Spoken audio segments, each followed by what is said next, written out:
Islamic warrior, Saladin, conquered the Crusaders and took control of Jerusalem, all right, he entered into an agreement that the Muslims would protect the Christian churches. And so he appointed 2 Muslim families. Both of these families have been in Jerusalem for, close to 1,000 years.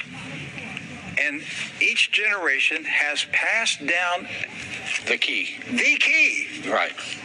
The physical key. Mr. Judah said that the key he presently has is 800 years old. It's incredible. He had another key, but it broke. And this is a Muslim. I mean, yes. Adabid Judah is a Muslim, and he said it's a great honor for a Muslim to hold the key to the Church of the Holy Sepulchre, which is the most important church in Christendom. That's not disrespect. We don't hear this in America. We don't hear it because what we have been told is Christian Americans, you should hate Muslims, you should kill Muslims because they're going to tear down all the churches and basically just ransack them and everything else. But here we have 2 families that for nearly 1,000 years have actually been watching over Christian churches. That's right. So who planted into our minds here in America that we should hate and kill Muslims? Who planted that thought in our head? Because it came into our society after 9/11. That's correct.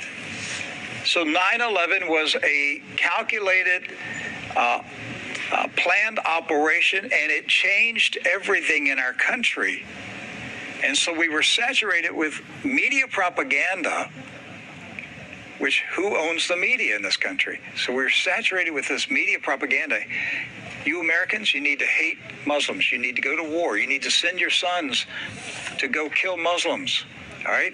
And yet, when you go to the Middle East, you find out that the Muslims, like Christians, are taking care of Christian churches. Yes. Do not hold animosity against Christians or Americans, except in the case where Americans are pushing for war in their countries or trying to take their land. So they've lived together. They've lived together for centuries and centuries. Jews, Christians, and Muslims have lived together for centuries. They were buying and selling. They were trading. They were doing business together. They were building houses next door to each other for centuries. And it didn't change until the Zionists came. Now, see, wait a minute. I thought Zionists are Jews. Not all Jews are Zionists. And not all Zionists are Jews. Right.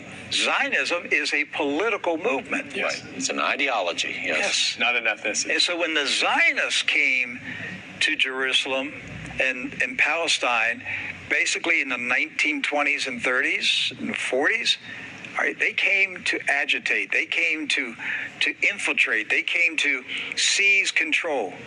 And so they formed paramilitary groups, like Irgun. And that's where Ariel Sharon and Menachem Begin, these guys were young terrorists. Yes, that's right. And so there's where the hatred started to come in. The fighting, the animosity, the bitterness. But it didn't start until the Zionists appeared. The fighting, the animosity, the bitterness. But it